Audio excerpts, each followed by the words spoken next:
Hello అండి విజ్ఞాన్ గారు. నమస్తే. మాధవీలత గారిపై ఒక కేసు నమోదైంది అంటూ వార్త. ఆ వాస్తవమేనా? కేసు వివరాలేంటి? క్రోనలాజికల్ ఆర్డర్లో వద్దాం. హ్మ్. గతంలో ఏం జరిగిందో కూడా మనకు తెలుసు. ఫస్ట్ చాలా సైలెంట్గా న్యూ ఇయర్ ఈవెంట్ సెలబ్రేట్ చేసుకోవడానికి ఎక్కడెక్కడి నేతలు అక్కడక్కడ వాళ్ళ ఆ, నియోజకవర్గంలో ఉన్న మహిళలకో పిల్లలకో యూత్కో వాట్ ఎవర్ హ్మ్. వాళ్ళు కొన్ని కొన్ని ప్రోగ్రామ్స్ అరేంజ్ చేశారు రాష్ట్ర వ్యాప్తంగా దేశవ్యాప్తంగా. ఇందులో భాగంగానే మన ఆ, జేసీ హ్మ్. జేసీ జెస్సీ. రిపీట్ ఇందులో భాగంగానే మన జేసీ గారు కూడా ఆయన జేసీ పార్క్ ఆయనకంటూ ఒక టెరిటరీ ఉంది. దాంట్లో వాళ్ళ నియోజకవర్గం మహిళల్ని నా చెల్లెళ్ళు నా ఆడపడుచులు నా ఇంటి మనుషులు అనుకొని వాళ్ళ కోసం అక్కడ ఒక ఈవెంట్ నిర్వహించాడు. అది ఒక మార్కెట్ మేళాలాగా కూడా ఉంటుంది. మీకు నచ్చినవి షాపింగ్ చేసుకోవచ్చు, కోలాటాలు ఆడుకోవచ్చు, ఆడుతూ పాడుతూ ఆ రాత్రిని మీరు చాలా హ్యాపీగా ఎంజాయ్ చేయొచ్చు.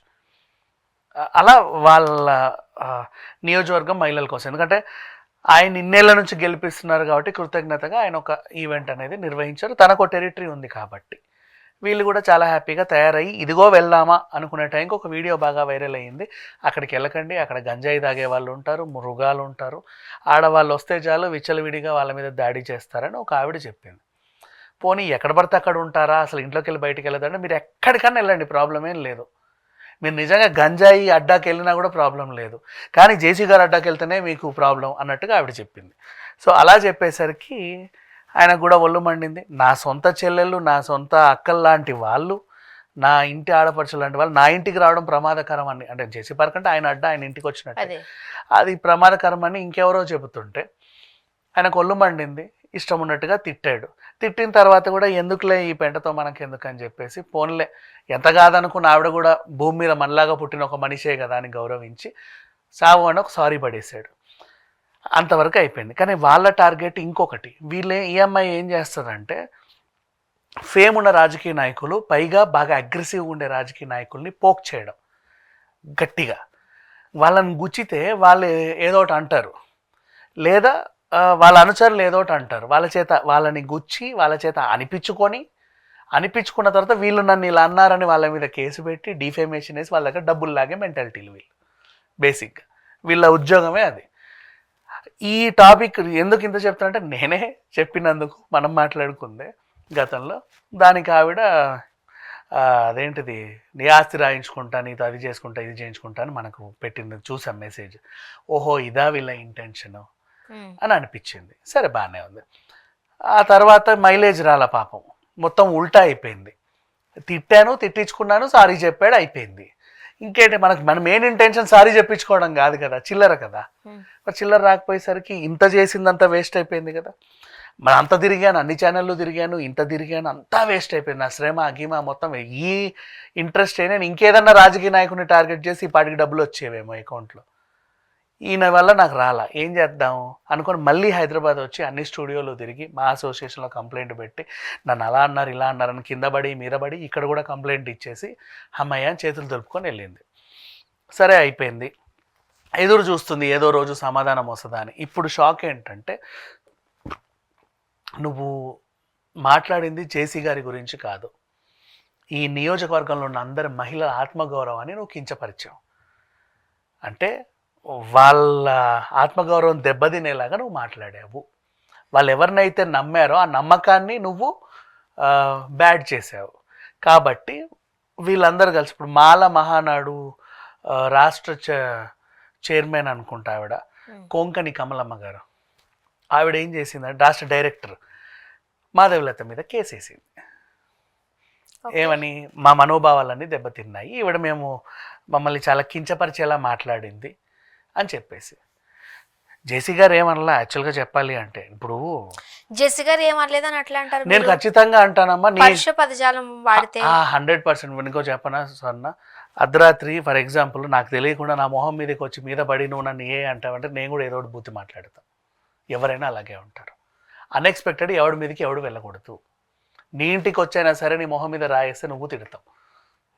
ఎవరు ఎవరింటికి వెళ్ళొద్దు, ఎవరి మీదకి వెళ్ళకూడదు వితౌట్ ఎనీ. కానీ భాష భాష భాషలు అలాగే ఉంటాయి. ఇంకా అంతకంటే నీచంగా మాట్లాడినా కూడా తప్పులేదు అలాంటి వాళ్ళ గురించి. అట్లా ఎట్లా మాట్లాడతారు? నేను అలాగే ఒక అంటాను. ఒక రాజకీయ మరి రాజకీయంలోనే ఉండని, లేకపోతే దేవుడైనా సమయం పాటించాలి. సమయం నెవర్ డూ దట్.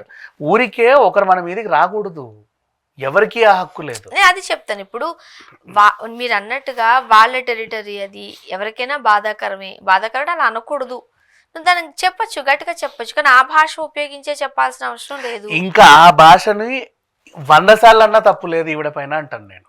నా ఉద్దేశం అది. వై? బికాస్ ఎవరికి ఒకరి మీద టార్గెట్ చేసి వెళ్ళే హక్కు ఎవరికీ లేదు, ఎవ్వరికీ లేదు, దేవుడికి కూడా లేదు. చెప్పాలి, నీ పర్మిషన్ లేకుండా నేను టచ్ చేయడానికి, నీ దగ్గర రావడానికి. Nobody has that right. సరే, వాట్ ఎవర్, దీని పర్యవసానం ఎలా ఉంటుందో వాళ్ళకి తెలియదు. వీళ్ళు ఏంటంటే డబ్బుకు కకృతి పడి చిల్లర కోసం వెంబర్లాడే చిల్లర వేషగాళ్ళు. వీళ్ళు అలాగే టార్గెట్ చేస్తారు, వీళ్ళకి కావాల్సింది చిల్లర. బట్ దాని పర్యవసానం ఎలా ఉంటుందో తెలియదు కదా. ఇప్పుడు కోంకణి కమలమ్మ గారు కేసు వేశారు కదా, దాన్ని బట్టి, ఆ తీవ్రతను బట్టి అప్పుడు తెలుస్తుంది అట్లీస్ట్, ఓహో మనకు డబ్బులు కావాలంటే వీళ్ళని టార్గెట్ చేయకూడదు, కష్టపడి ఫోటోలను వాళ్ళకి వీళ్ళకి పంపుకొని అవకాశాలు వెతుక్కోవాలి, లేదా రాజకీయంలో కొంచెం ముందుకెళ్ళి ఆ వాళ్ళని వీళ్ళని పదవులు అడుక్కుందాం, లేదా సోషల్ సర్వీస్ చేద్దాం, లేదా ఏదైనా వ్యాపారం పెట్టుకుందాం. అంతేకాని ఈజీ మనీ కోసం అగ్రెసివ్ రాజకీయ నాయకుల దగ్గరికి వెళ్ళి వాళ్ళని గిల్లి వాళ్ళ చేత అనిపించుకొని వాళ్ళు అన్నారని వాళ్ళ మీద కంప్లైంట్ పెట్టి డబ్బులు సంపాదించడం తప్పు అనే విషయం తెలుస్తుంది. కానీ ఇంతకుముందు జేసీ గారికి సంబంధించి కూడా కొన్ని విమర్శలు ఉన్నాయి కాబట్టి దాని తరహాగా ఆమె జాగ్రత్తలు చెప్పారని కూడా అనుకోవచ్చు కదా. ఎక్కడ విమర్శలు లేవు. విమర్శలు ఉంటే ఇప్పుడు ఈ అక్కడి మహిళలందరూ మా మనోభావాలు దెబ్బతిన్నాయని కేసులు పెట్టరు. వాళ్ళందరూ జేసీ గారే కావాలని ఇదంతా ప్లాన్ చేశారు అనుకోవచ్చేమో, ఆ వర్గానికి చెందిన వాళ్ళు. లేదు, వాళ్ళందరూ కూడా ఆయన్ని వాళ్ళ ఇంటి మనిషిలాగా చూసుకుంటారు. మా ఇంటి మనిషి, మా అన్న, మా తమ్ముడు, లేకపోతే మా నాన్న, మా పెదనాన్న, మా మామ, ఇంతే. అలా ఒక ఇంటి కుటుంబ సభ్యుడిలా చూసుకుంటారు. ఇప్పుడు ఆ ఇన్సిడెంట్ కి సంబంధించి ఇప్పుడు కేసు నమోదైందా? ఎగ్జాక్ట్లీ. అక్కడ కోంకణి కమలమ్మ గారు మాల మహానాడు రాష్ట్ర డైరెక్టర్ అంట. తను మా మహిళలందరినీ ఈవిడ కించపరిచేలా మాట్లాడింది. మా మహిళలే కాదు, మా నియోజకవర్గ అబ్బాయిలను కూడా కించపరిచింది. ఎందుకంటే వాళ్ళ నియోజకవర్గంలో అలాంటివి ఎప్పుడు చూడలేదు. ఈవిడ ప్రత్యేకించి అక్కడ అబ్బాయిలందరూ పలానా ఏరియాలో గంజాయి కొడతారని కూడా చెప్పింది. నీకు అంతగా ఉంటే నువ్వు పోలీస్ కంప్లైంట్ ఇస్తే పోలీసులు వచ్చి వాళ్ళని తీసేస్తారు, జైల్లో వేస్తారు. నువ్వు ప్రత్యేకించి పోక్ చేయాల్సిన అవసరం లేదు.